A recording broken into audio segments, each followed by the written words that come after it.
welcome back to another TGIF edition of the headlines on Petals 102.3 FM, your radio station. My name is Tony Adeoye. A quick reminder on how you can be a part of this program. On Telegram, you can join us by searching for official Maestro Petals and then click to join. On WhatsApp, the number to add is 070-555-66624. To listen in from anywhere around the world, you can do that either through our website. The address is www.petals1023.com. You can download the Petals FM app on your Play Store. You can listen to us through the Facebook, Maestro Petals, on TikTok, Maestro Petals, and on Twitter, with the X. The handle is official Maestro Petals. You know I don't do the TGIF edition alone. I'm always here with Adebisi Okojimi. Good morning. Good morning, Tony. Thank you for joining me on the show. All right, let me quickly take the comments we have on the Telegram platform before we move on. Moshood Hamed says, a serving corps member as a minister, what happened to the pool of young jobless graduates in this country? What parameter was used to handpick her as a minister? I sense nepotism in it all. Nothing justifies that appointment as far as I'm concerned. All is well. And Grateful replied him by saying ministerial post is not open for all. Grateful replying, Umile Babatunde, finance minister under Buhari was forced to resign due to similar reasons. This woman has to go too. Olalere Ayola says, good morning too. The confirmation by NYSC that the Minister of Arts, Culture and Creative Economy is still a 7 Youth Corps member. There's no confirmation yet as far as what I read. Okay, let me just go on. Brings to focus the flawed screening process by the DSS and the Senate of the 10th National Assembly. She should go back to the Abuja law firm to complete her primary assignment in accordance with the NYSC Act 1973. Thereafter, she may resume as a minister. I rest my case. Okay, Omileye's reaction to the same news about the culture minister. It is her chance and time. She should enjoy the privilege. Have we not seen clamoring for young blood in politics? If she is my relative, would I ask her to resign? All right. There is a picture of President Bola Ahmed Tinubu and Mr. Peter Obi bowing to shake the president. Well, how is he supposed to be the president if not that one? I don't see anything wrong in whatever that picture is. If he met with the president to discuss something, it doesn't mean that their case in court is jeopardized or anything, or if there's going to be a fusion between both of them. All right, now let's just start with the story on the arts minister. The human rights Huriwa has said that the Minister of Arts and Culture is a serving corps member who is currently serving in a law firm in Abuja. And my first question in this is, what's so wrong if she's a corps member? Well, there's nothing. I don't see anything wrong in having a corps member serve as a minister if there is no law that is being flouted. If she is seen to be qualified by the person that chose her, that is the president, she went through the screening and the Senate deemed it fit, the DSS deemed it fit that she could be appointed as a minister if no law has been flouted. I don't see anything wrong with that. If her age is considered okay, if her educational background is considered okay, and if her experience and know-how is considered okay for the office she's holding, I don't think there is anything wrong with that. It's a good one, really. If you ask me, she's young, and we have always clamored for young bloods in these ministries. I know that I really love to see. We were part of those that said this government should look outside the box. We should try and stop this recycling. You understand that? Let's look away from the people that we have been having. Let's have new people. And she is new, as far as I'm concerned. I don't see anything wrong with it. If we can confirm that she's still serving, I don't care. If there is nothing wrong with her being serving, someone compared her case with Kemi Adeosun. They are not similar at all.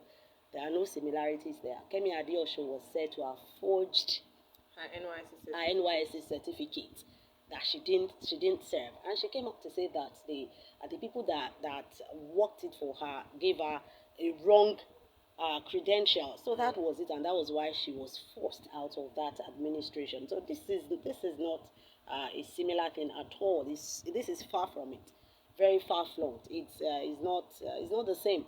She's serving, yes. She delayed her service for some time, yes. It's still within her right.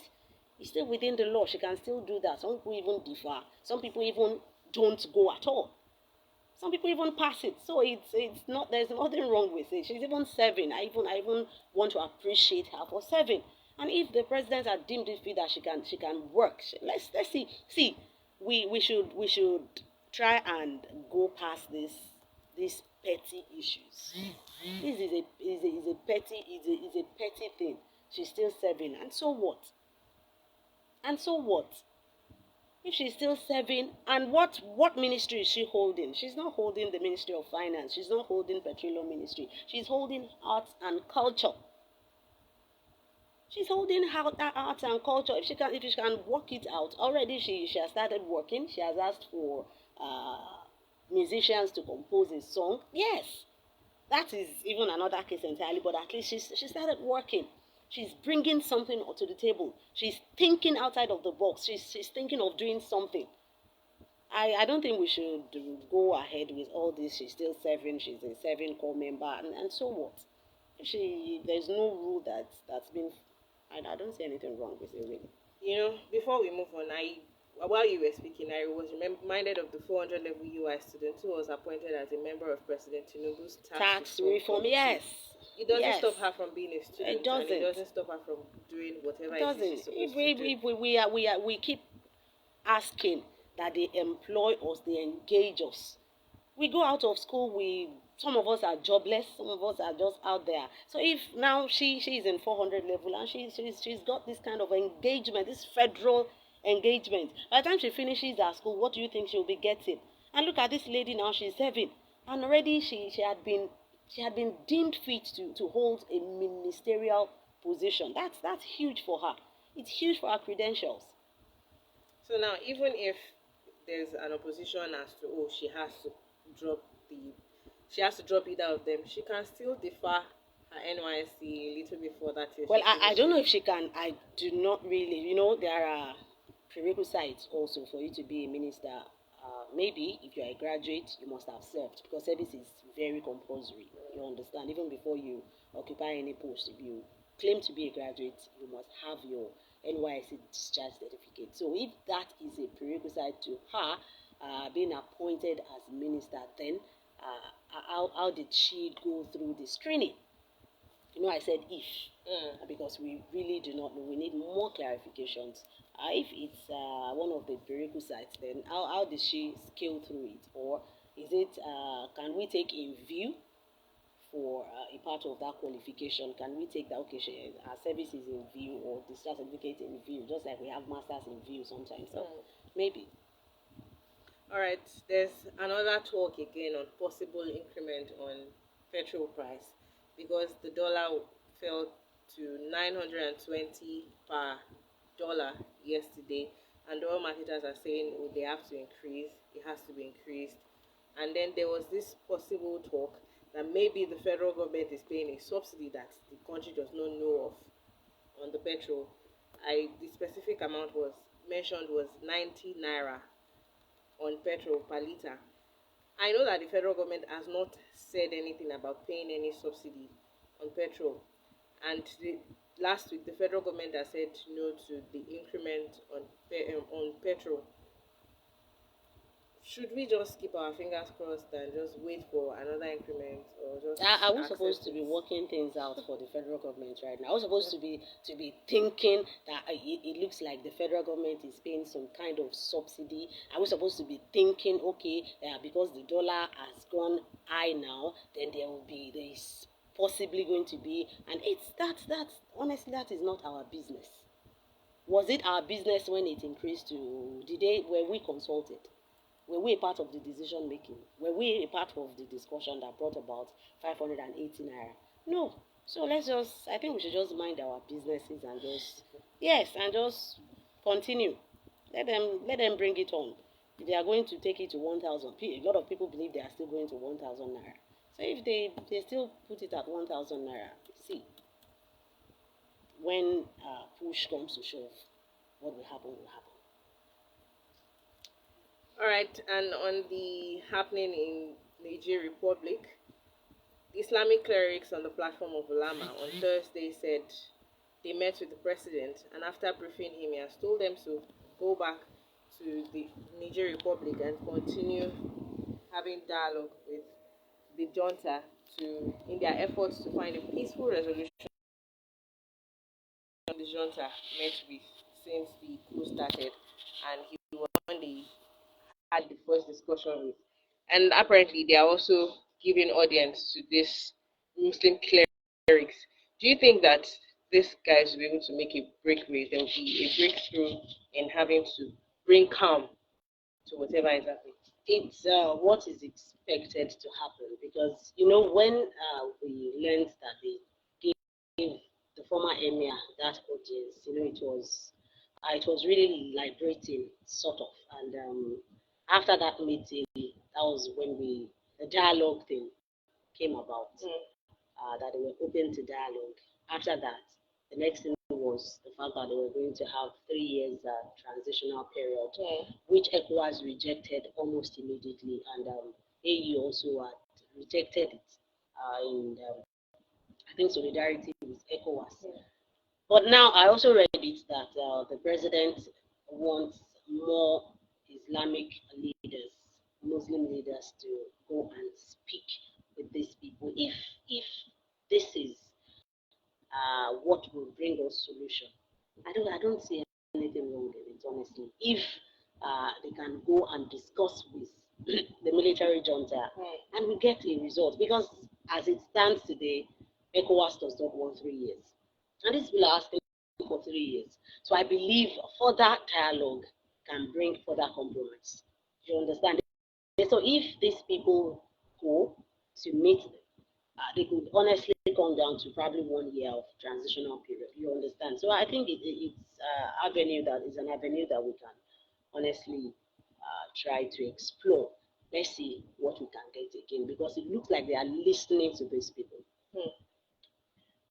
All right, the executive governor of Edo State, Godwin Obaseki, has said he's shocked and scared of the federal government's inability to plan and effectively respond to the fuel subsidy removal policy that has further impoverished Nigerians, inflicting hardship and suffering on the people. He said, I have always warned. I warned Nigerians during the last May Day this year. I told them that we have come to the end of the road and that the old economic order in Nigeria is gone and we have come up with a new economic order. Now the subsidy is gone, the exchange rate is being aligned. The era of free money has almost come to an end. The consequence is that the weakest and the most vulnerable in our society, unfortunately, will carry a huge part of the burden of these policies. I am shocked that the people who campaigned around the country saying that they will remove subsidies had no clear plans on what to do after subsidy removal. They don't know what to do and how to support those who will be victims of this subsidy removal. Now, him saying he's shocked that the federal government had no plan for Nigerians after the removal of the subsidy and all of that. If he his principal had won and he had become the vice president, do you think he would have fared better? Oh, well, it's not a matter of if. Honestly, I really I don't like working with ifs. Okay. See, this is a situation that is staring us in the face. So that if is not in question, it's not here. So we are not talking about that. It's not the hunger that we are feeling. It's not the pain that Nigerians are feeling. So I'm going to address him saying he's shocked. If he's shocked, we are more shocked. I wanted to say we are shocked, but we are honestly, Tony, if he, as a governor, as a man that is up there, as a man that meets with the president, if he is shocked, then Nigerians are more shocked. We are more shocked, rather. Yes, we are, that this is taking this long. That the palliatives are taking this long to get to Nigerians. That the plans that we thought was in place is not looking like it was in place, really. It's looking more like a mirage to Nigerians. What was in place? What plan did you have? You knew you were coming to remove the subsidy. You knew you were resolute, because that was the first thing you said when you spoke. That subsidy is gone. Everyone was like, "What is 8,000 naira?" And then you went back. We had to go and make some modifications, and we are back here. Now we are distributing foods. We are distributing grains. We are distributing. We are. You know, I honestly, I don't understand. This is what some people think. It just like handouts. Let's just give. You see, Nigerians are in darkness. We can't afford petrol. We can't afford to even buy gas. You can't even afford to buy enough gas to cook. There is no light. And you are giving me 1 derica of rice. Because honestly, I don't understand how you want a whole world to share a bag of rice. I don't understand it. Go online, you'll see a lot of packages. You'll see different ridiculous packages that have been shared to Nigeria. I saw a video, Governor Zulum, each person was going with a bag of rice in Borno State. That video that I saw, each person was going with a bag of rice. And you see some people, you see them just package this rice like four cups, like 1 Congo, and gari like half Congo, semo like that 1 kg. They put it and they will pack it and they will say subsidy removal palliative. We are more shocked. If it's shocked though, as a governor, Nigerians are perplexed. We are amazed. We are overwhelmed. We are flabbergasted and overwhelmed by the whole palliative thing, because we don't even see the way it's blurry. There's no we don't understand how it's going. We don't understand it. We don't understand how they want to go about sharing it. We don't even understand what we expect. A lot of people don't even know if it will get to them. I don't know if it will get. They are not one of the poorest of the poor, so don't expect it. Well, in a related development, the federal government on Thursday tackled Edo State Governor over his comments that the removal of subsidy and foreign exchange reforms of President Bola Tinubu's administration has led to increased hardship for Nigerians. The Minister of Information and National Orientation, Malam Mohammed Idris, in a statement said Obaseki was trying to cover his poor performance in the state by hiding under his criticism of the federal government's policy on fuel subsidy removal. He noted that it was on record that Nigerians and other global bodies called for the removal of fuel subsidy. I don't think he's hiding, even if he is hiding, but he's saying, it's our way in Nigeria. When you feel attacked, you just want to come and attack the person. This is out of point. This that the minister has said is out of point. A man is saying something that almost Nigerians are saying. He's saying something that resonates with everyone, almost every one of us at this very precious in our lives. and you are saying he's trying to cover up his poor performance in the state. That is not, his state is not what he's talking about.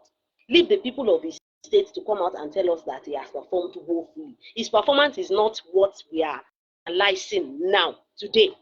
His performance is not under scrutiny now. When election is coming, then they will analyze his performance and they will deal with him as they deem fit. But that is not what he's talking about now. The commission or the Minister for Information should address what the governor had said. He had said it clearly that, okay, he is shocked, he's surprised that this administration had no clear-cut plan before the removal of subsidy. Then the best thing that you should come out to tell us is, no, you are not correct. We had this plan. We had all this planned out. And you give us time, you give us timeline, give us date and time to all these plans that you have. That is how to address a case like this. Not you coming, it's going personal. That's no, it's not right. That's not what we want now. He has addressed a national issue. You don't have to go and address something personal or something related to his state. No. Leave his state alone.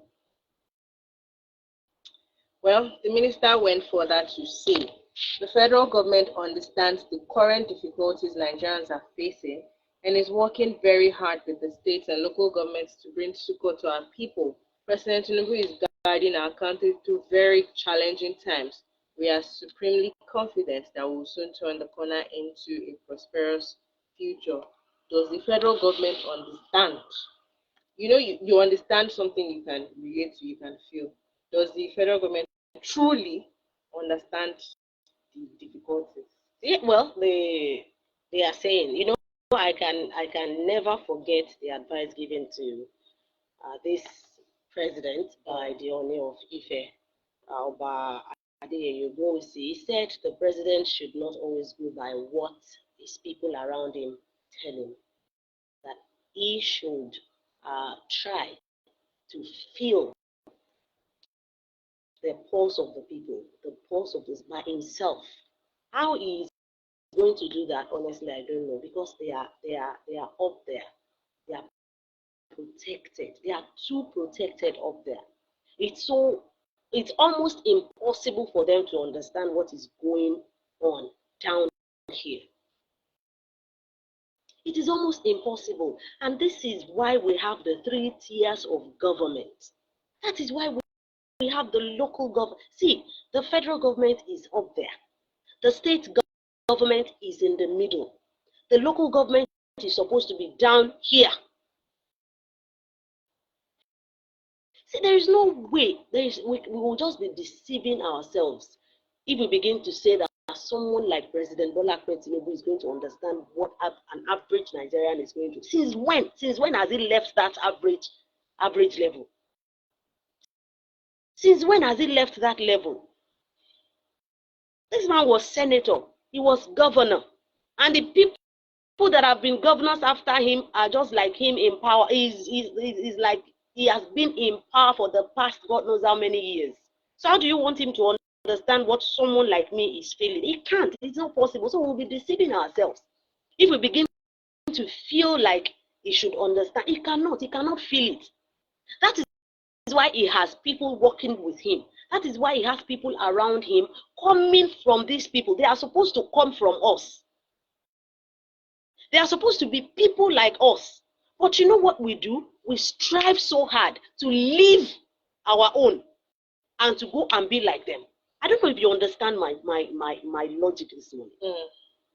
See, once people get into power, they run from there. They run. They become like the average level becomes like a plague that they want to run from. Even you see local government chairmen, they are being suspended every day. They are being probed for misappropriation of funds. Local government chairmen, and you see them, they are living large. They are living large. They forget that they are supposed to be for the people. They forget that they are supposed to be closer to their people. They forget that they are in that office to represent and to cater for the people.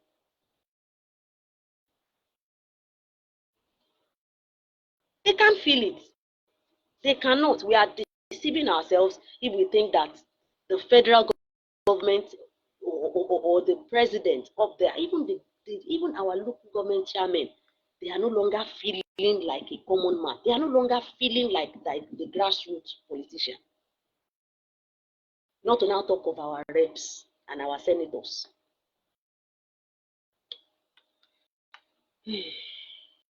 President Bola Ahmed Tinubu has urged Nigerians not to reward any governor who has fallen short of expectations in terms of performance with re-election. The president made the appeal during a meeting with some Muslim scholars at the presidential villa. Now, he said, okay, the scholars had asked the president to monitor the distribution of palliatives given to states to cushion the negative impact of fuel subsidy removal. In his response, President Tinubu said the president doesn't have the power to give orders to state governments in a constitutional democracy.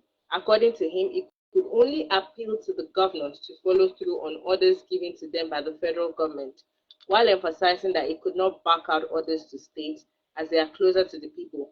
The president urged the people to vote out governors who are not performing up to expectation. So if they are not performing up to expectation, what endure for the next 4 years to be able to vote them out when they are coming in for a second term re-election. I didn't get that clear. The president has said Nigerians should not reward any governor who has fallen short of expectation in terms of performance with re-election. So if your governor is not carrying out is what he's supposed to do, just he can back orders according to what he said. He said he does not have the power to give orders to them. He can only plead with the governors to do what they are supposed to do, and that he's telling Nigerians that if they don't do what they are to do, vote them out. Is that not what is expected at every point in time? But you'll be talking like that when we are really the ones that are putting them in power. It's funny. It's funny, honestly, because they talk like this, like we don't really understand what's going on. So we are now the ones that are voting them into power. He said, continuing the talk. The people reside in the states. Even if I set up a panel, I will have to go through the governors and the local governments. We will continue to talk to the governors. Nigerians must hold them accountable. How many governors have been, or how many people have been allowed to hold governors accountable in this? Nobody's going to allow you to hold anybody accountable. Look at what is happening to Trump right now. I don't know if you are following. See, it's just that it's so unfortunate that we have found ourselves like this. That is so difficult for us to hold our leaders to accountability. We can't even question them. You can't even ask. Do you look at Trump? I think he already has an inmate number. He already has a number. A former president. First former president that has his mugshot taken. A former president that is going to jail. Honestly, it's what do you even our local government chairman, who is going to what they will be doing for them is they will suspend them, and that's the end you are going to hear about it. They will probe them. EFCC will call them, invite them sometimes. That I can't recall any one of them that has been jailed. Is it that none of them has been found culpable? We were talking about former presidents. Which of them? How many of our former leaders have we agreed was corrupt? Apart from Abacha. And that's because the man is late. That's because the man is dead. And some people don't even believe he was corrupt. At least former President Muhammadu Buhari didn't see him as, he said he was an hero to him. There was a hero to him. They are still sending us money. Okay. Look at James Ibori. Look at James Ibori. Ibori did that time abroad. He came back to a rousing, heroic welcome in the state here in Nigeria. He is back there now, another $10 billion case. Look at Alame. Just look at all of them. Look at the Ezani. Look at the Ezani that they said had cancer. She was all over with her hair, with her looking so unkempt. She had cancer. Her eyes bulging out of the socket. She had cancer. But now now she's answering a case in the UK. Bribery case in the UK. I don't know why it's so difficult for us to hold them accountable, and I will blame us for it. It is still our call, because honestly, we are so sometimes okay with all these handouts. We are sometimes just okay with it. We just want to manage it. We are okay with the crumbs that they are sending down to the table. Sometimes they don't even send it down. It falls down from off their table. It falls from off their table. And Nigerians will scamper for it, they will take it, and they are okay. And once you say anything bad against that person, they will be up in arms, defending this person that does not even care about. It does not even care if they live or die. So how do we hold them accountable? A lot of people are not even interested in our political process. They are not even interested in our electoral processes. Why? Because they believe that their votes do not count. Look at how hard it was for us to convince people to go out and vote in this last election. Look at the drop in the number of electorates. How many votes now bring in presidents and governors? How many, Tony? How many votes? This is a country of over 200 million. Okay, let's say people that are above 18, maybe half of it. That's like 100 million. Have we ever had a vote of 100 million? Have we?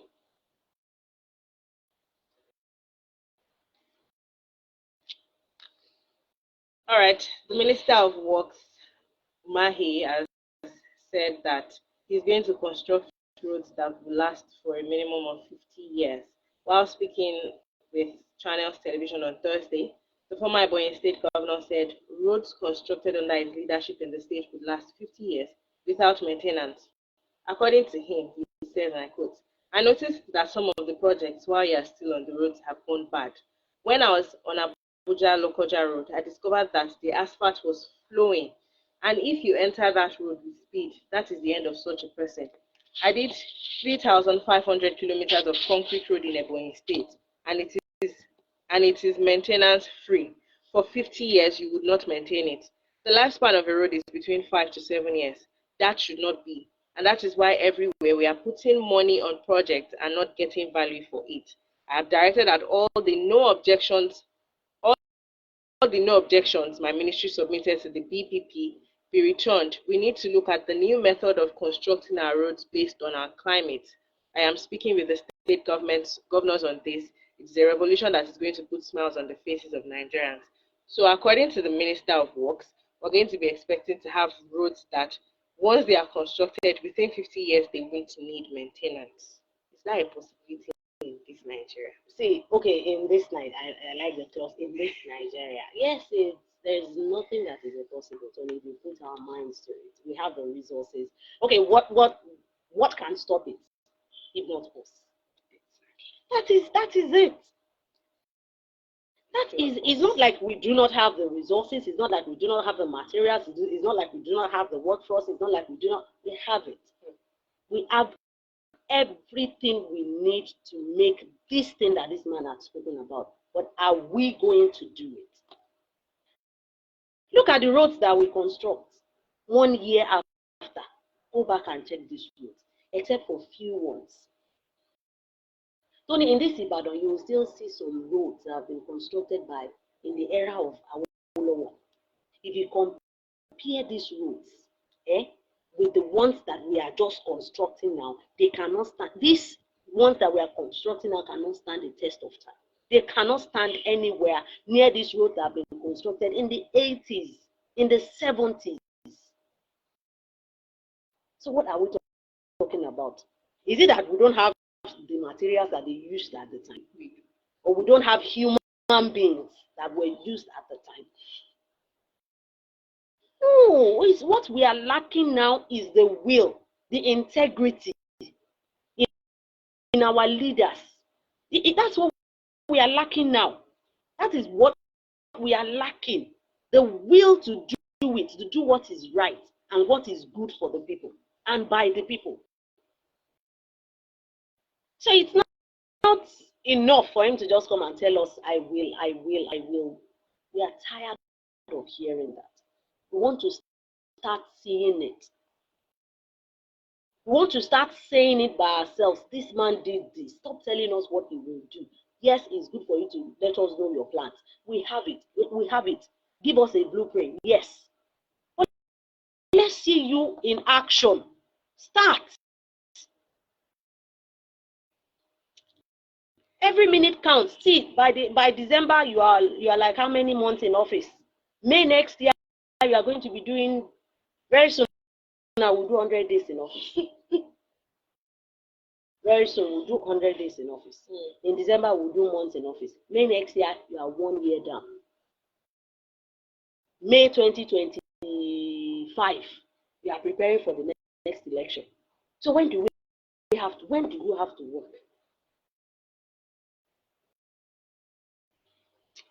Governor Yahaya Bello of Kogi State says construction of roads and provision of other critical infrastructure by President Bola Ahmed Tinubu's administration will serve the people better than palliatives. He made the statement while inspecting works on the Abuja-Lokoja Road in company of the Minister of Works. And he said, by fixing roads across the country, it will alleviate poverty, and that is better than giving out palliatives. Do you agree with him? Do we need palliatives or roads?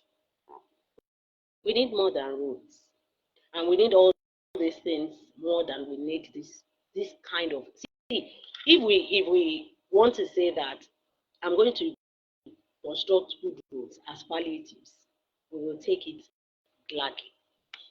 If we say, okay, this money that we have removed from subsidy, we are putting it in education as a form of palliative for the education sector, or we are putting it in healthcare as a form of palliative for the doctors,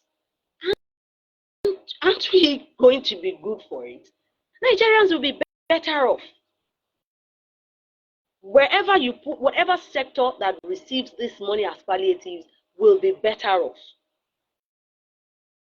This sharing of a thing, this sharing,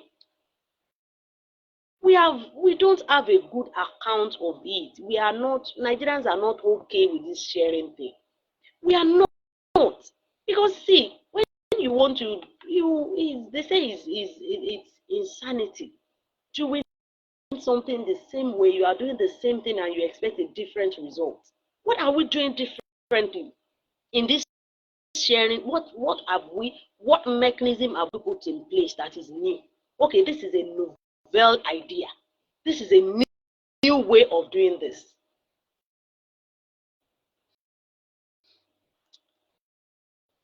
Moving on, as part of our efforts, this is coming from the Kano State Governor himself. A tweet he made on X, or an X he made on X.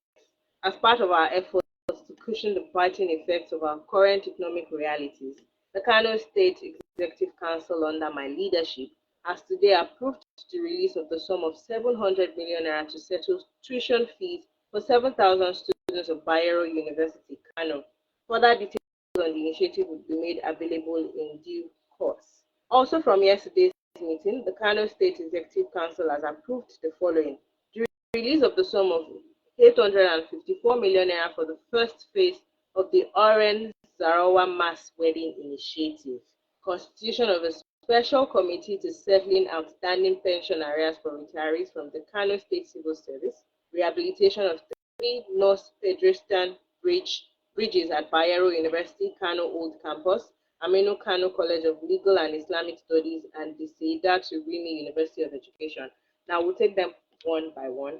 The release of 700 million naira to settle tuition fees for 7,000 students of Bayero University, that is commendable. Although my question is it going to be a loan or it's just a tuition fee for 7,000 students? The government is just paying Yeah, their fee. I don't think it's going to be a loan since it's not stated that it's a loan. If it was a loan, it would have been stated that it's a loan. I think it would just want to offset. That's Yeah. good. Now, the next one is the release of 854 million naira for the first phase of the Orange Zorowa Mass Wedding Initiative. So the state is going to be conducting mass wedding for its indigents or its citizens. Yes, they do that in the north. Yes, they do it. I think it's a way of helping their youth to settle down. For those who can't afford the cost of that ceremony, so the government just does it. That's why it's mass. So they just conduct it together for all of them, and then they are married. Also, the constitution of a special committee to settle outstanding pension arrears for retirees from the Kano State Civil Service. That's also a commendable one. Honestly, I think I'm liking the attention that pensioners are getting these days. Every time you hear about a kind of payment, you hear of civil servants and pensions. It's good because they need these things. They need this payment. They need this. They need this palliative. I don't want to say that they probably need it more, but they also need it. If they have been getting this kind of attention in the past, their situations would not have deteriorated as we have it today. That clamor, that cry that's always coming from pensioners will not be here if they've been receiving this kind of attention from past governments. And I really like the fact that they are factoring them into all these plans. It's a good one for them. All right, moving on. Yesterday, we heard of the story building in Abuja that collapsed, where 2 people reportedly died and 37 were rescued. The Federal Capital Territory Minister, Nyesom Wike, has ordered the immediate arrest of the landlord of the 2-story building that collapsed in Lagos Crescent located in Garki 2 of Abuja.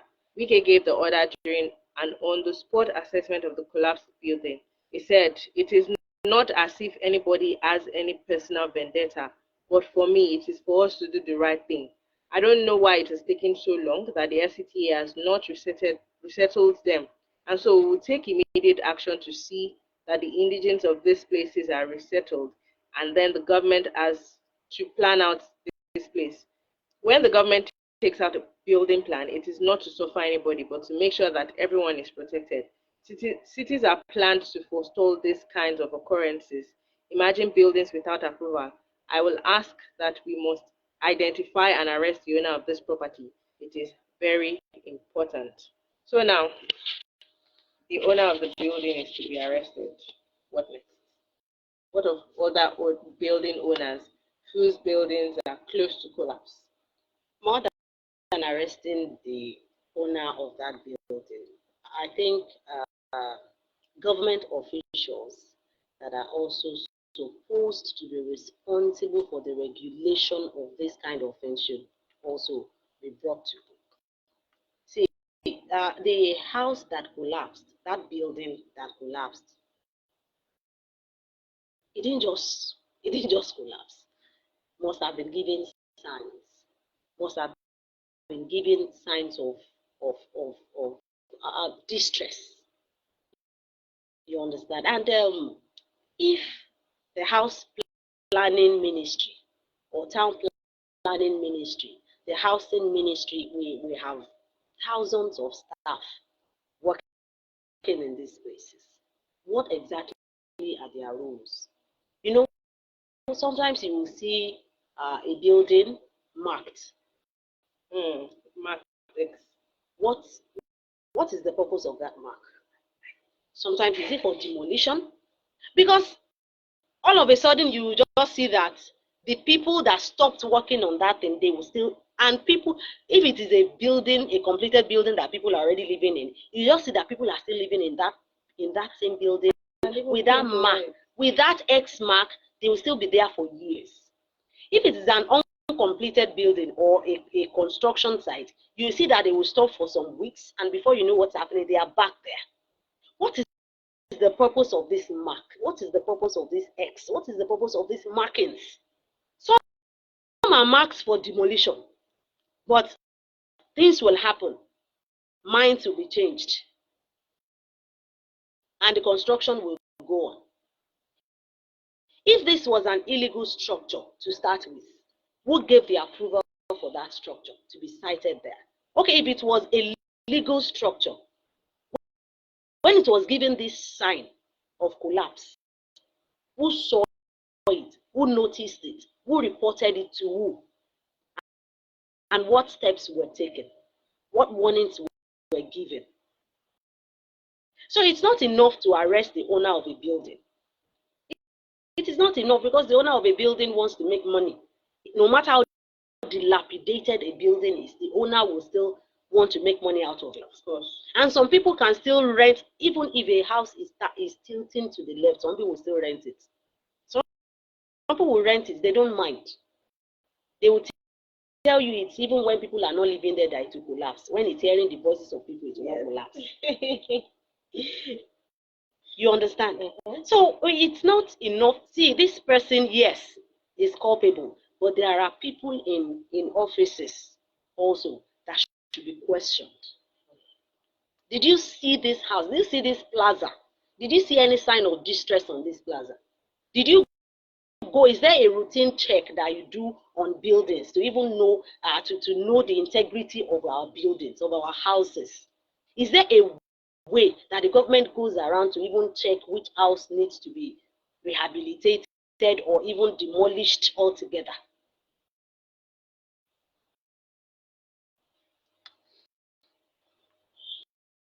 Airline operators in Nigeria have said that a flight from Lagos to Abuja, the Federal Capital Territory, should cost nothing less than 250,000 naira. Spokesperson for the Airlines Operators of Nigeria and chairman of the United Nigeria Airlines, Obiora Okonkwo, said this during a chat with Arise Television morning show.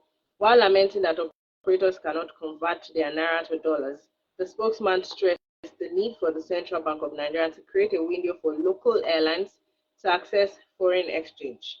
If you think tickets are expensive, then you probably don't appreciate the sacrifices made by local operators. If we have to charge the fares, the way the costs are increasing every day, we should be paying not less than 250,000 naira from Lagos to Abuja. Now, I went to check what it is. Apparently, a round trip is 150,000 naira plus or less. Then one way flight ticket is like 51,000 naira and all of that. And now this person is saying it should actually cost 250,000 naira. Why not just travel by road? I don't know. According the reasons is because of the dollar rate and that you can't exchange dollar. You can't fault anyone that feels goods or services should be more expensive, should cost more at this time, because we are operating in a very expensive economy right now. That's where we have found ourselves. So if they were flying at 51,000 naira before, when everything was normal, now that things are abnormal, you want them to still keep the price? Yeah, they can't. They can't. So if you are going to have 100% increase or 200% increase, that's, you calculate your profit and loss, and you arrive at the normal price for you, at a price that is convenient for you. Because we cannot have a government that will have a price regulation control. We can't have it. Then everyone will just be deciding. I can decide I want to sell a Congo of rice for 2,000 naira. Then I'll tell you I bought it at 70,000 naira per bag. You can't ask me where I bought it from. That's how we operate in this country. I can open a shop at that junction and I will be selling, and I will tell you my orange. This one orange that you are seeing. Because you don't know where I plucked it from. It's one like this is 1,000 naira. No one is going to regulate it for me. Nobody. The government is not doing any kind of regulation. So you go to the market, you price randomly and everyone is just calling prices. Some will look at you and price you. They are not pricing they are not putting price on what you want to buy. They are costing you and the car that you brought. So they prefer not to even sell to you. 1,000 if you can't buy it, because they feel you should be able to afford it. So that's the situation. That's the society. So he feels it should be 250,000 naira. If that's how much he has come up with after his calculation, dollar to naira, pounds to naira, the aviation fuel to that, then let's see if you have 250, you go and take his airline of 250. That's it. Because no one is going to regulate it. There is no control. The Academic Staff Union of Universities yesterday implored President Bola Ahmed Tinubu to immediately pay the withheld 8-month salaries of lecturers consequent upon the 2022 patriotic strike action triggered by government's failure to honor agreements reached with it. The union equally asked the current administration to put machinery for the speedy conclusion of the renegotiation of the 2009 ASU-FGN agreement, following recommendations of the Professor Nini Briggs Committee to restore integrity of the university system. ASU President Professor Emmanuel Osodeke, in a statement, said the organization held its National Executive Council meeting to discuss several issues affecting the university system and the nation at large at the University of Maiduguri. He also revealed that the lecturers opposed the dissolution of the Governing Council of Federal Universities by the President, saying the action violated extant laws. Now, the ASU is asking the federal government to pay the 8 months salary that was withheld during the ASU strike last year when they did strike. And then to also pay a lot of things and also revisit an agreement and all of that. Now, is this not another strike, Lumi? If another strike,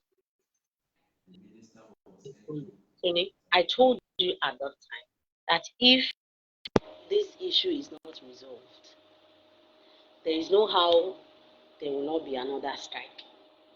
It's just like postponing, you are just postponing the evil days. I remember very well, we were saying it on this platform. If ASU does not fight this fight to a reasonable conclusion, let's just forget about it. You see, you have done up to 8 months. What's the hurry? Yes, the speaker intervened. Gbajabiamila told them, he promised. So where is Gbajabiamila today? He's now chief of staff.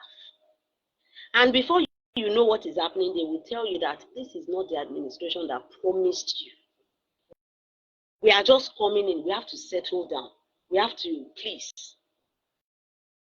We didn't make that promise. Because that was the same thing the former administration said, that it did not make that promise to us.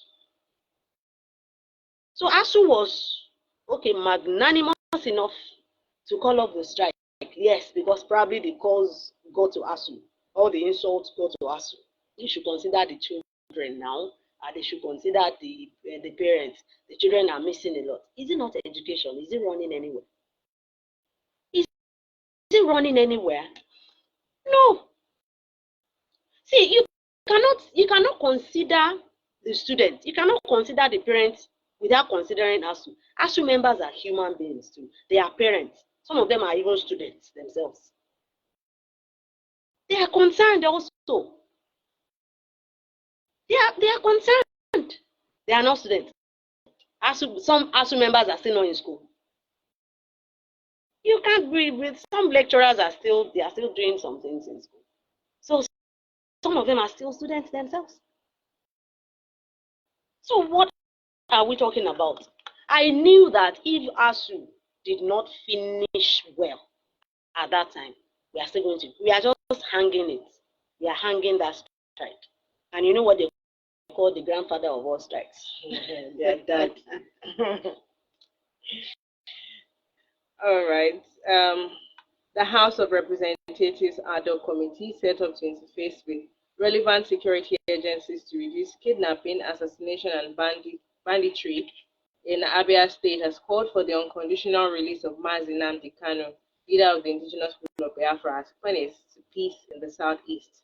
They say, as we navigate the complexity of security concerns, we must also be prepared to tackle the root causes of these issues at their core and work to ensure lasting solutions that will stand the test of time. For absolute peace, reduction of crime and criminality, investment in meaningful infrastructure development, ending the unproductive sit-at-home and improving economic growth and opportunities in the Southeast. Start with the government's recognition of the rule of law, justice and equitable inclusion of the Southeast zone in the project Nigeria, and the unconditional release of Mazi Nnamdi Kanu from unlawful detention to ensure lasting peace and security in the entire region. Chairman of the committee, Honorable Ubina Agocha, stated this at the resumed hearing on Thursday. Now, this is the ad hoc committee from the House of Representatives saying this. Will the government listen to its own people? The when okay, when did it start that, I think, because it's coming from the House of Reps committee on something, the government will listen to its people. It's not they are not their people. They only listen to the ones that will favor them or that suits them. You understand? It's a call. It's a call, and it's the responsibility, or it will be in the discretion of the calls now to listen to the call or to hit the call. So let's see if they are going to hit. All right. Students in the River State University are protesting that robbers keep coming to the girls' hostel to rob them, and that two of the students were reportedly raped during the most previous incident. And my question is, how come robbers keep going into a girls' hostel? And it's not the first time, according to the report. I lived in the hostel as an undergraduate twice, and I know how much security is at the school gate on both ends or on the four different ends. So how come? Maybe I saw a comment when I initially saw the story, and someone said, "Oh, he has to be quoted in the school and all of that." It has to be an inside job, right? But still, what are the security operatives doing such that even two ladies have to be sexually harassed? It's there are two ways to it. It could be an inside das job, or well, see, there's no, even if they came from outside, they are probably going to have informants inside the hostel, and uh, the security is porous enough. That's why this happened. And the saddest thing is that it's not the first time it happened. Because I do not know how you put people, you put students, children in an hostel. You collect money from them to put them in that hostel, and you can't protect them. That means you are not responsible for these people. So why are you putting people in hostel? Why do you have hostels in that school if you cannot protect the people that are inside the hostels? But because how do you want to say now a child goes to school, lives in the school hostel? Why do people live in school hostel? For safety. For safety, for proximity, and these are reasons why people stay within their school. Because if these girls were living off campus, they would say they are living off, they are big girls. They are big girls now, they are living off campus. Now they are within the campus. And how would you face their parents to tell them that armed robbers entered into their hostel and raped them? Where were the security operatives? Because I don't understand. Was there no patrol? The student said that the security, one student said that after all this, the security is telling us to wait for what? And then they said there were gunshots, but that the security said they didn't hear anything. They didn't hear gunshots. They should be arrested. The security men there on that post that night should be arrested. How can you say you did not hear gunshots within a school? Number one was then no patrol, so you just sit at the gate all through the night. Keeping a patrol. So they should not patrol. In my 4 years, I don't think I saw security operatives patrol. Because I went for multiple night classes and I didn't see anybody going on patrol. So the question now is, do school security operatives go on patrols? I think that's the big question now. Because I never saw anything like that in my phone. So they just leave their students in their classes, and so it's not like once it's one, there will be patrol, two, so they just leave them.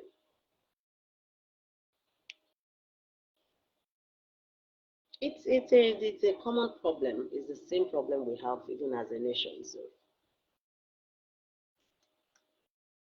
a new report has revealed that a rising number of Nigerians are falling victim to a deceitful scheme that involves paying substantial amounts in naira for job opportunities that do not actually exist within the United Kingdom's skilled worker visa system.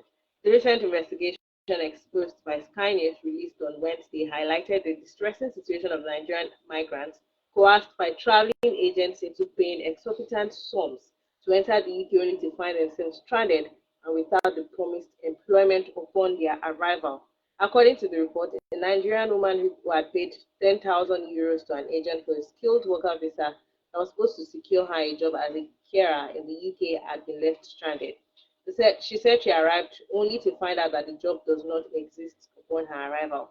The report showed how the skilled worker visa system is being abused, with middlemen allegedly being paid huge sum of money to arrange jobs in the UK and all of that. Now people are jackpying to have better lives, so to speak, and then only to find out that it is scam.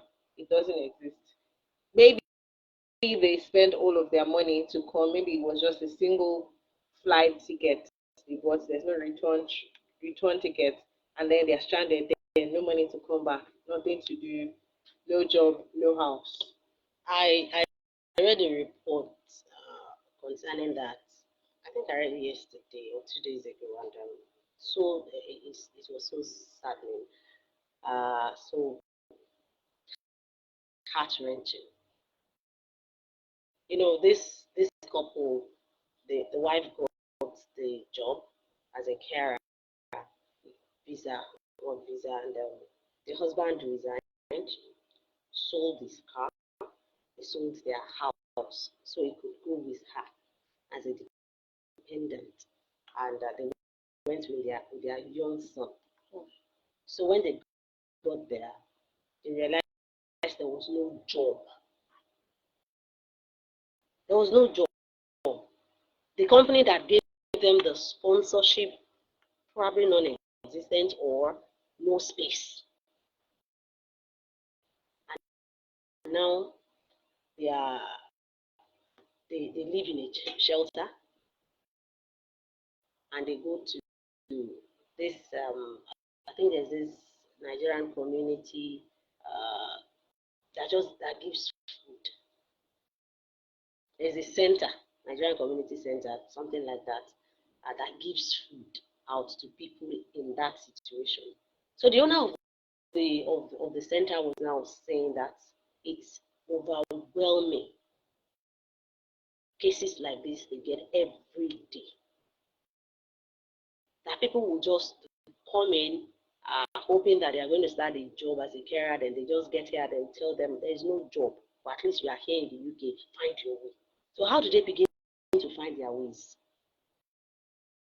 And some of them cannot come back home because they have sold everything to go.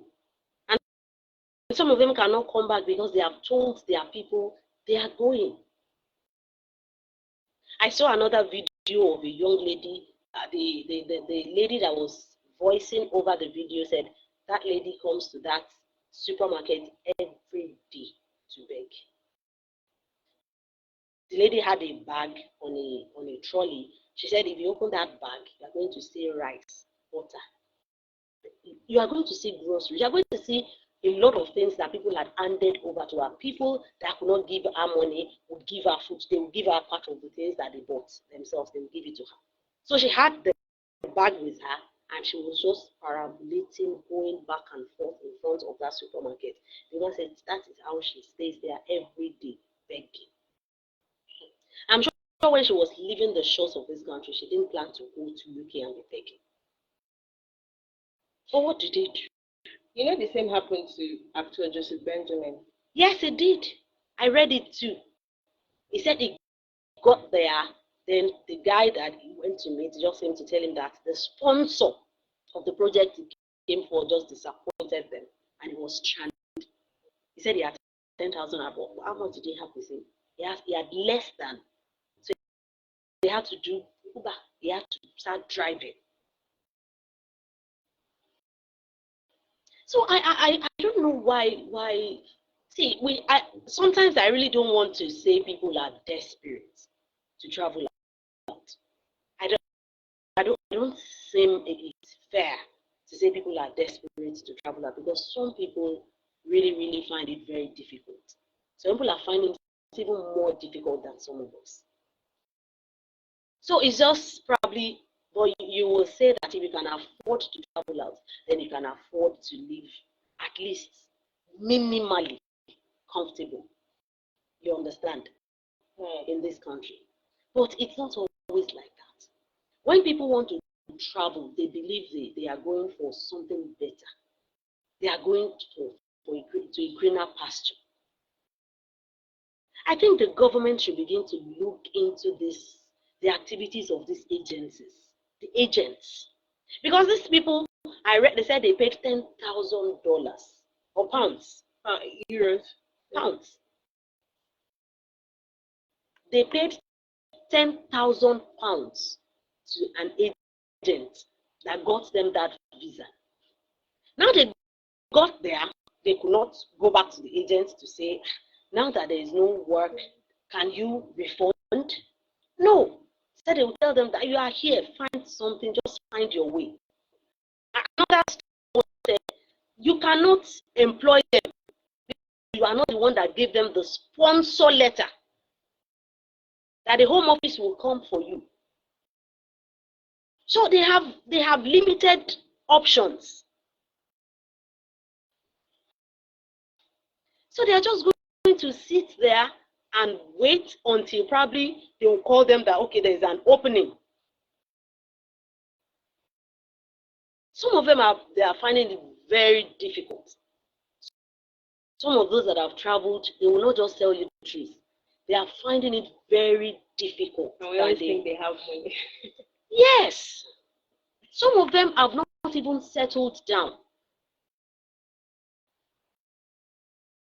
So I think it's the government there and the government here should do something about this thing. It's not just about bringing money into your economy. The UK government should find a way to regulate these activities. I don't know how they are going to go about it really, but I think Nigerian government should do something about it too. And they will be telling you, you have to pay 70% upfront. You pay 80% upfront.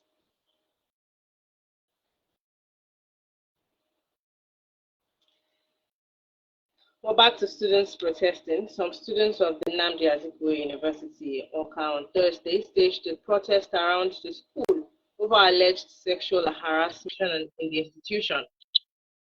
The aggrieved students, mainly females, called on the Vice Chancellor of the institution, Professor Charles Osimone, to release the Professor Obi Ogweje for panel report, which indicted some members of staff. As a result, they also petitioned the federal government to intervene to protect them against incessant sexual harassment, which they claimed had been rocking the school in recent times. The students wondered why nothing had been done to those indicted in the panel report. Apparently, well, obviously, sexual abuse in schools is something that have been on for a while now. And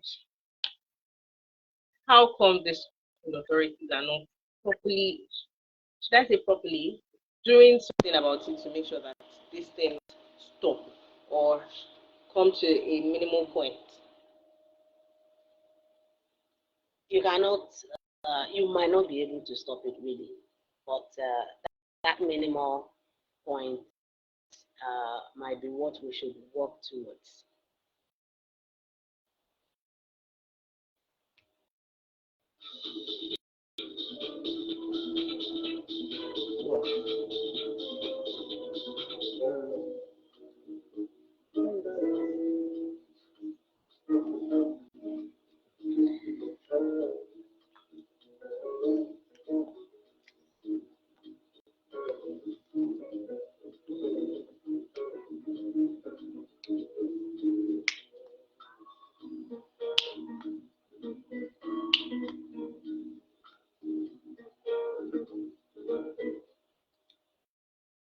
Remember that professor last Yes. week that we talked about? Mm. See, sexual harassment, honestly, I said we might not be able to stop it because uh, sexual harassment ranges from one level to the other. You know, so from touches, from threats, from denials. Sometimes it's just what you regard as sexual harassment is not sexual harassment to another person. You understand? But the law should be able to define what is hmm, the law should be able to define what is sexual harassment, and I'm sure we have.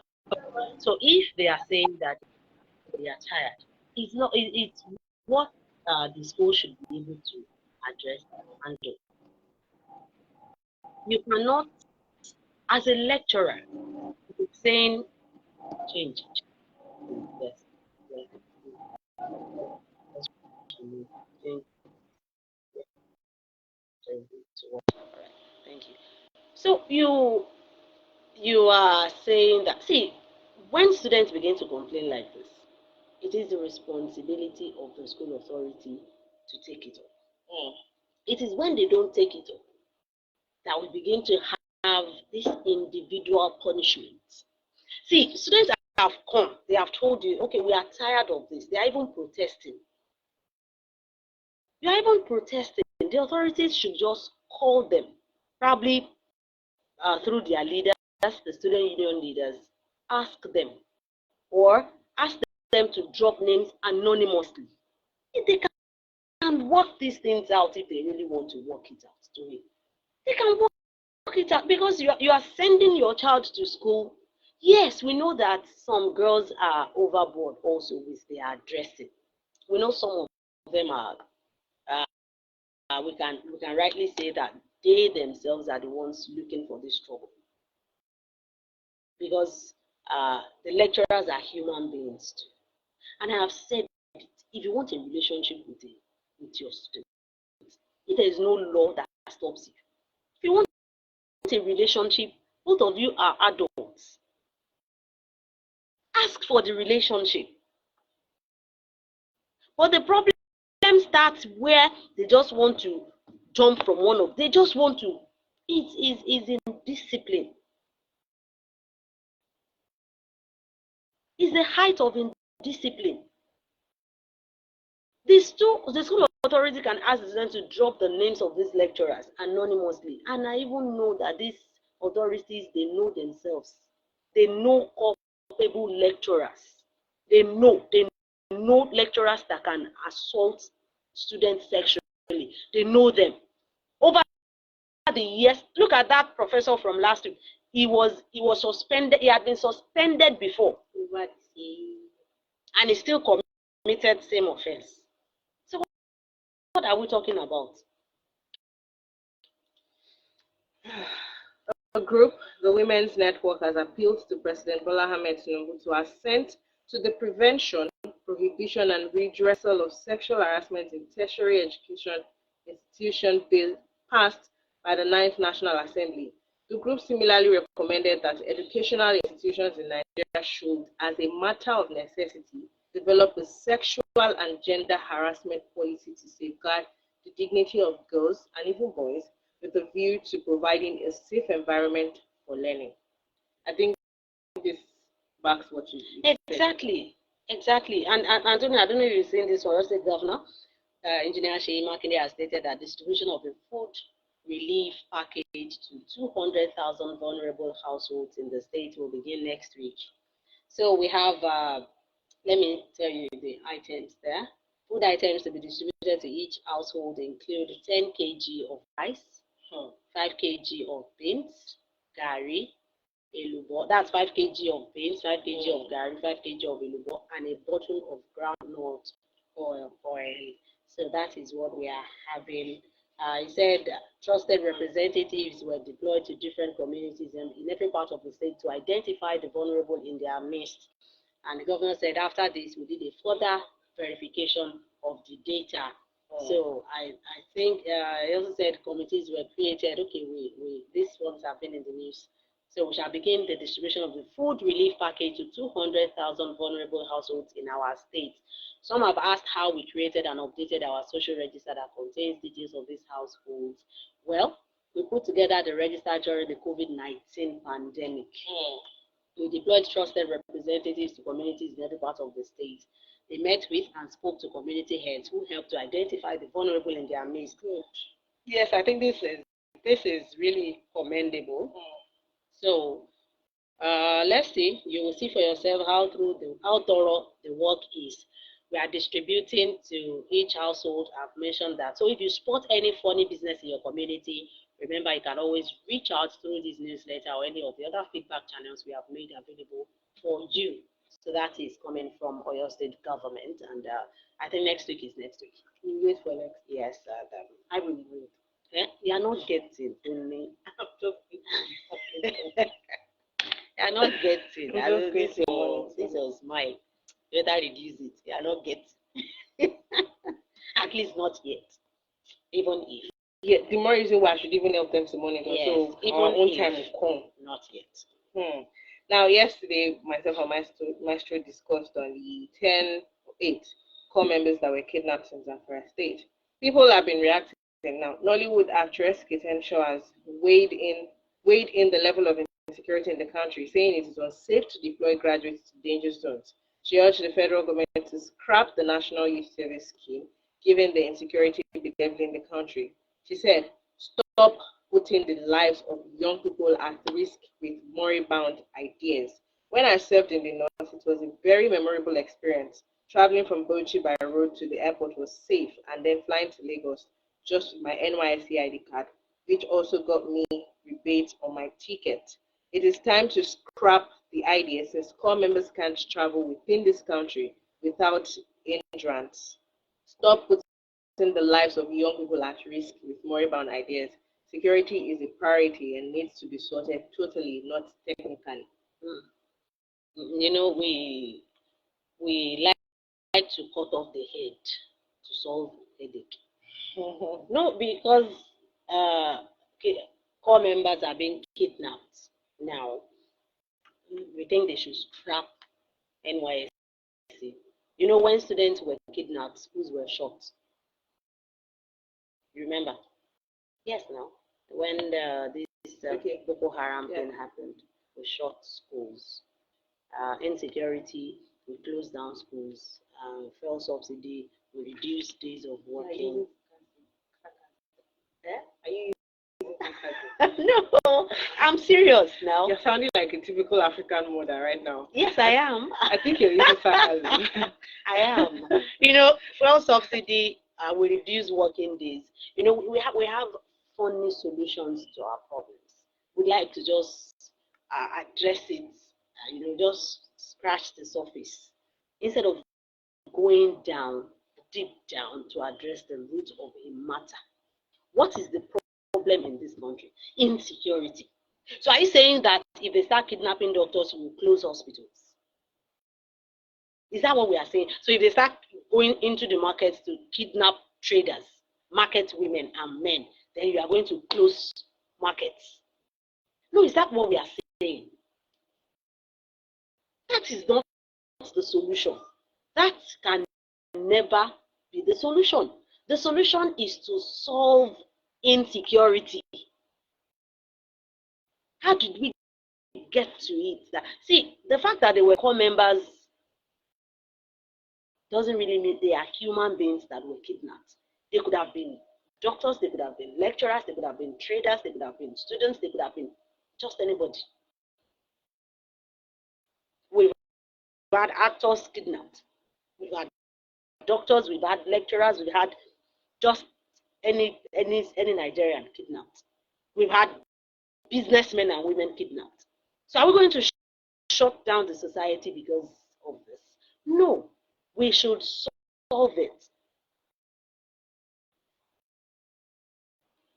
All right. Remember the lawyer, Miss Ifunaya, who was suspended by the NBA for indecent dressing and a post.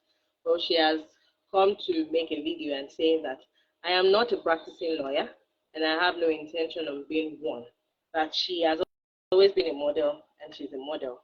And for now, she doesn't intend to practice law. So maybe the NBA should rest on a matter. It's just funny. Is she a member of NBA? She's not. But did she study law? Yes. Did she go to law school? Yes. See, she has gone to law school. That makes her a lawyer, right?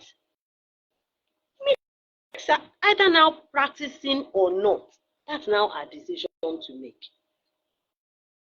Femi Adebayo is a lawyer by profession. He studied it. He went to law school. But is he practicing? If you see Femi Adebayo today, are you going to call him a lawyer? No. Funke Akindele is a lawyer by profession herself. Well, even by birth, that one is a lawyer. You understand my point? But they are not practicing. It doesn't make them less of a lawyer. This lady is not practicing. She's not practicing law, but she studied law. I think NBA should just free her. They should leave her. They should stop even putting mouth in her matter. She doesn't put mouth in their matter. She goes online, she introduces herself. So what problem do they have with her? Before we open the phone lines, we have a few comments on the Telegram platform. Steve Bond says, I don't envy the lives of some people in the UK, sincerely. Not everyone in the UK is okay. The Japa job scams advertised on some radio is also a factor. And Adebayo Olaotijo says, good morning, Petals family. On Oren Zorawa mass wedding initiative of Kano State Government, I see this as a misplaced priority. While wasting a huge amount of money on things that would not bring profits, the government just wants to create more problems. Or if I may ask, will the government be responsible for feeding other essential and basic needs of the husband, wives, and their children? Those must be answered the question. Ademola Ogolade says, good morning, sisters in the house. That a serving NYSC member was appointed as a Minister of Youth is abnormal and uncalled for. What could have been her administrative experience in life? This is the kind of nepotism that was in place in the last administration. She should resign and face her PPA. Also, Olaliri Ayola says, Sister BC's comment on the Honorable Minister, who is still a serving corps member, must have arisen out of gender sentiment and unawareness of the provision of NYSC. That is not true, honestly. I try as much as possible not to go the gender way when I talk, honestly. Still, the position of the law is that you must have completed the 1-year mandatory NYSC. I said that much too.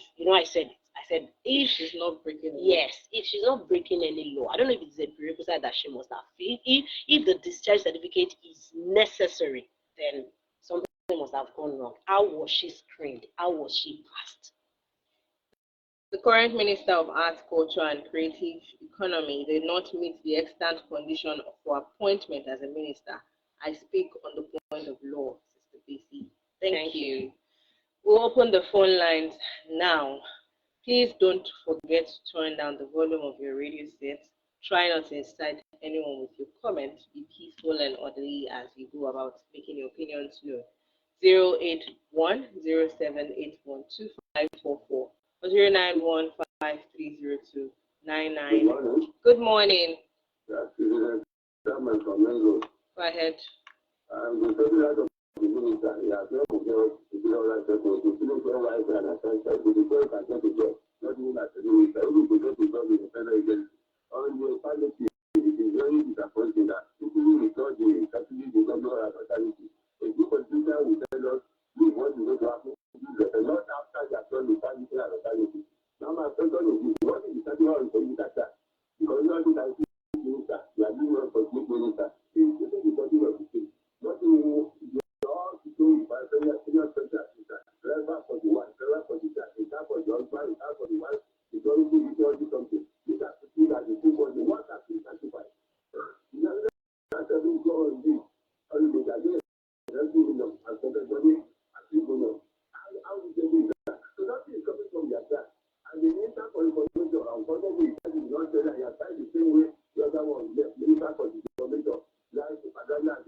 Thank you.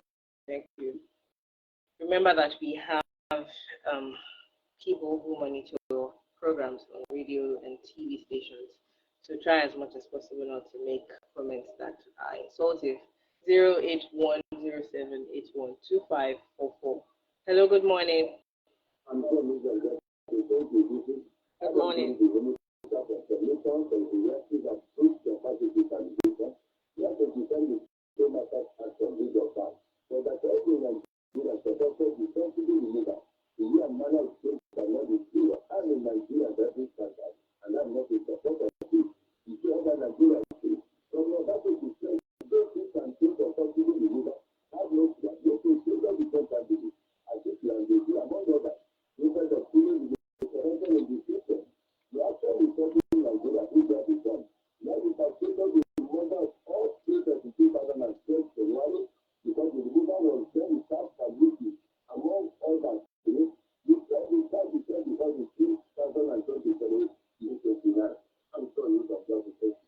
Thank you, Mr. John.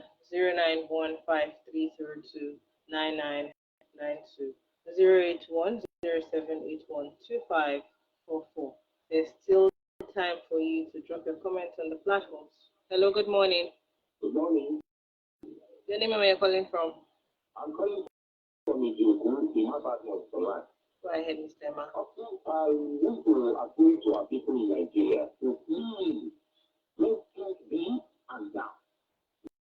Yes, I want to always say to all sometimes that those that colonize this country, they did not do that for success of this country. And the Spirit of God in the book of Psalm 11 verse 3, he said, if any foundation is destroyed, what can the righteous do? Ask for protection. Are there any righteousness in Nigeria? Our leaders, so righteous to return to bring us out of this confrontation we are facing. Are we going to continue like this? Get me right back. To now to end of the whole year. The same way, if you celebrate your day, one must be laid there, they can never be righteous. Let's go back to the top of this country again. That's the only foundation. God bless Nigeria. Thank you. Amen. Thank you. 09153029992. 08107812544. Hello, good morning. Hello, good morning. Hello. Good morning, Pastor.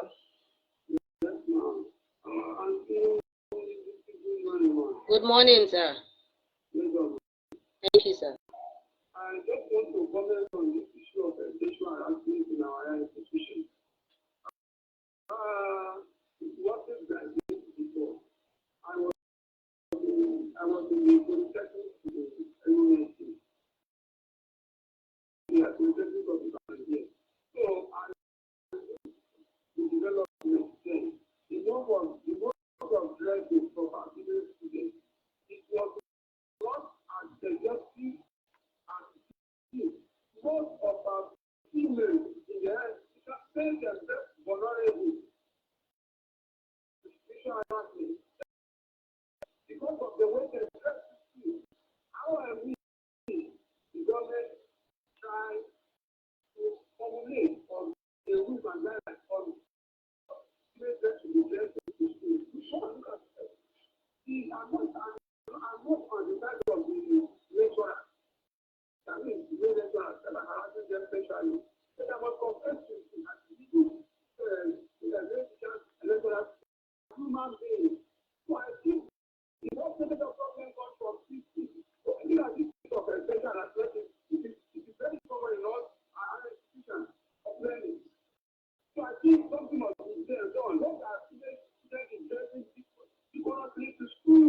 you.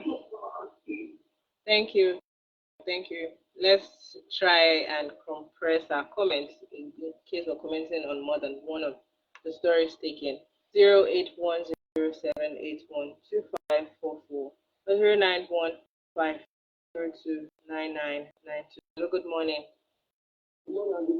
Good morning, sir. How are you? We are very good, thank you.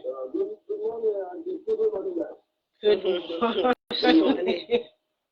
My name is Olafide Sarabati from Akele. And this is Yes, sir.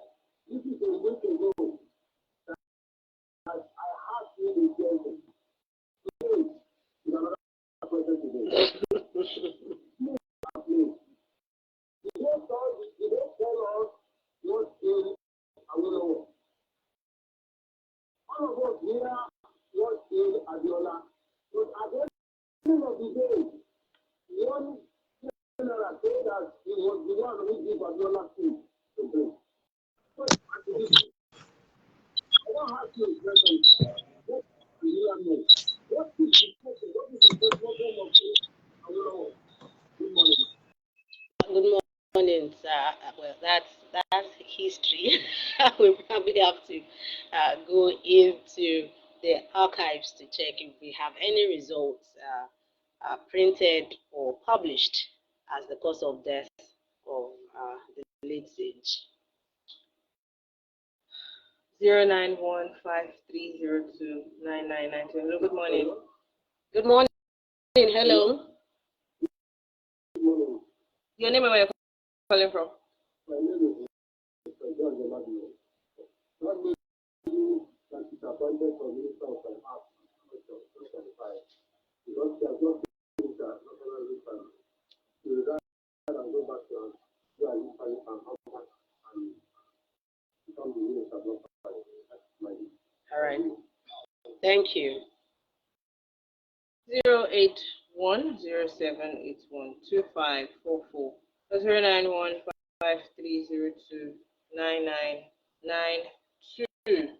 We are still taking your calls at this moment. Before the time runs out, you have anything to say on the stories we've taken, do well to quickly call the phone lines 08107812544 09153029992. While we wait for the calls, in a landmark decision, Brazilian Supreme Court on Tuesday ruled that homophobic slurs will now be punishable by prison. In a nearly unanimous 9-1 ruling, homophobic slurs have been put. Hello, good morning. Good morning. We are with you. Yes. I want to ask you a question, ma'am. Humanly, the primaries that have been consulted and have been destroyed by our ministry. I want to ask you a question. Supposing in China, this thing happened in China, or in the US, who takes all these two together and they bring them and give them tests so that they can be able to make them to government? What is your problem in this country? We are not trying to say that we can teach you, and we are discouraging them. Yes, it's really what we have been discussing. If we have people that you call illegal owners of refineries, they have illegal refineries and they are managing these refineries successfully, and they are working here. You understand, the refineries are working. So why do we just tag them illegal and we punish and discard the baby with the bathwater? Is that what we should do? Is there a way? Is there a way we can get them and get them useful? Is there a way we can incorporate them into establishment of these refineries? That's what we always ask if the government can do. Hello, good morning. Hello. Yes, Good morning. Good morning, my name is Lawrence. Go ahead, Mr. Lawrence. Thank you very much for the analysis. Yes, I just understand that the lady that how did you have to see into the story? If you take the story, then maybe the law is going to go financial. That's the point exactly.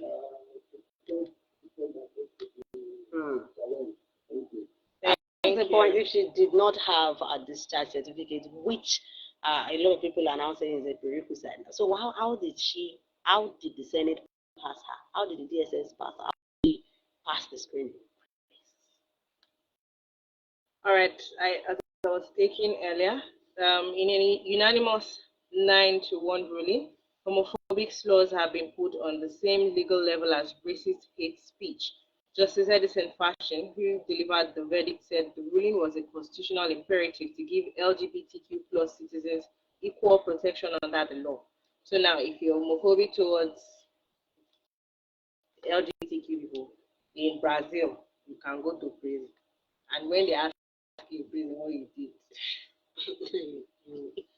You exhibited hatred towards LGBTQ and collect. yeah, it's okay. 09153029992 or 08107812544. We can still take one more call. Who is going to be the lucky caller? 08107812544 09153029992